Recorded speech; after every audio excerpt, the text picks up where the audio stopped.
देवी और सज्जनों, संगारेड्डी प्रजालकु नमस्कार। बीते 10 वर्षों से केंद्र सरकार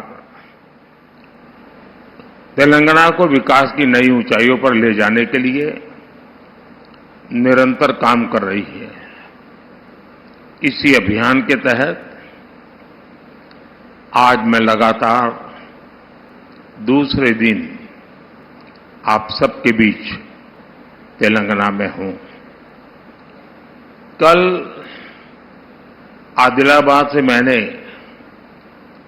तेलंगाना और देश के लिए करीब 56,000 करोड़ रुपए के डेवलपमेंट प्रोजेक्ट शुरू किए। आज मुझे संगारेड्डी से करीब 7,000 करोड़ रुपए की परियोजनाओं का लोकार्पण और शिलान्यास का अवसर मिला है। इनमें हाईवेज, रेलवेज और एयरवेज से जुड़े आधुनिक इंफ्रास्ट्रक्चर के काम भी है। इनमें पेट्रोलियम से जुड़े प्रोजेक्ट भी हैं। कल भी जिन विकास कार्यों का लाभ तेलंगाना को मिला था, वो ऊर्जा और पर्यावरण से लेकर इंफ्रास्ट्रक्चर तक अलग अलग क्षेत्रों से जुड़े थे। मैं इसी भावना पर चलता हूं। राज्य के विकास से देश का विकास, यही हमारे काम करने का तरीका है। और इसी संकल्प के साथ केंद्र सरकार तेलंगाना की भी सेवा कर रही है। मैं आज इस अवसर पर आप सबको और सभी तेलंगाना वासियों को विकास के इन सारे कामों के लिए बहुत बहुत बधाई देता हूं। साथियों, आज तेलंगाना को एविएशन सेक्टर में एक बहुत बड़ा उपहार मिला है। हैदराबाद के बेगमपेट एयरपोर्ट पर सिविल एविएशन रिसर्च ऑर्गेनाइजेशन यानी कारो की स्थापना की गई है। ये अपने तरह का देश का पहला एविएशन सेंटर होगा जो ऐसे आधुनिक स्टैंडर्ड्स पर बना है। इस सेंटर से हैदराबाद और तेलंगाना को एक नई पहचान मिलेगी। इससे तेलंगाना के युवाओं के लिए एविएशन सेक्टर में नई उड़ान के रास्ते खुलेंगे। इससे देश में एविएशन स्टार्टअप्स को रिसर्च और स्किल डेवलपमेंट के लिए एक प्लेटफॉर्म मिलेगा, मजबूत धरातल मिलेगी।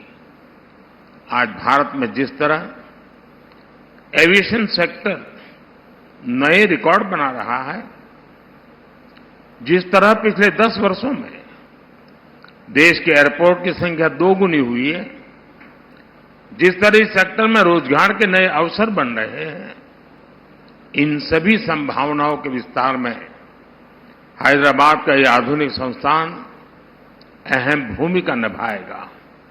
साथियों, आज 140 करोड़ देशवासी विकसित भारत के निर्माण के लिए संकल्पबद्ध है और विकसित भारत के लिए आधुनिक इंफ्रास्ट्रक्चर का होना उतना ही जरूरी है। इसलिए इस साल के बजट में हमने इंफ्रास्ट्रक्चर के लिए 11 लाख करोड़ रुपए दिए हैं। हमारा प्रयास है कि तेलंगाना को इसका ज्यादा से ज्यादा लाभ मिले।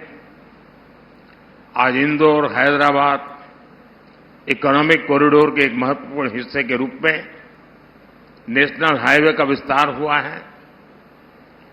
कंडी रामसनपल्ली इस खंड को लोगों की सेवा के लिए समर्पित किया गया है।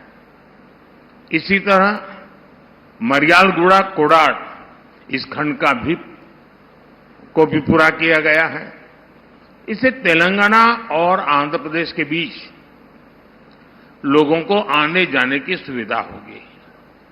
इससे सीमेंट और कृषि से जुड़े उद्योगों को भी फायदा होगा।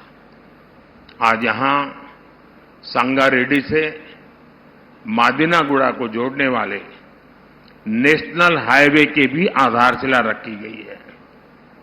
जब ये पूरा होगा तो तेलंगाना, कर्नाटका और महाराष्ट्र के बीच कनेक्टिविटी और बेहतर हो जाएगी।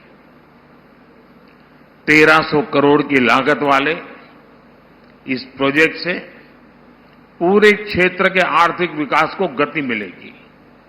साथियों, तेलंगाना को दक्षिण भारत का गेटवे कहा जाता है। तेलंगाना में रेल सुविधाओं को बेहतर बनाने के लिए इलेक्ट्रिफिकेशन और दोहरीकरण का काम भी तेज गति से हो रहा है। सनत नगर मौला अली रूट पर दोहरीकरण और इलेक्ट्रिफिकेशन के साथ 6 नए स्टेशन भी बनाए गए हैं। आज यहां से गढ़केसर लिंगमपल्ली के बीच एमएमटीएस ट्रेन सर्विस को भी हरी झंडी दिखाई गई है। इसके शुरू होने से अब हैदराबाद और सिकंदराबाद के कई और इलाके आपस में कनेक्ट हो जाएंगे।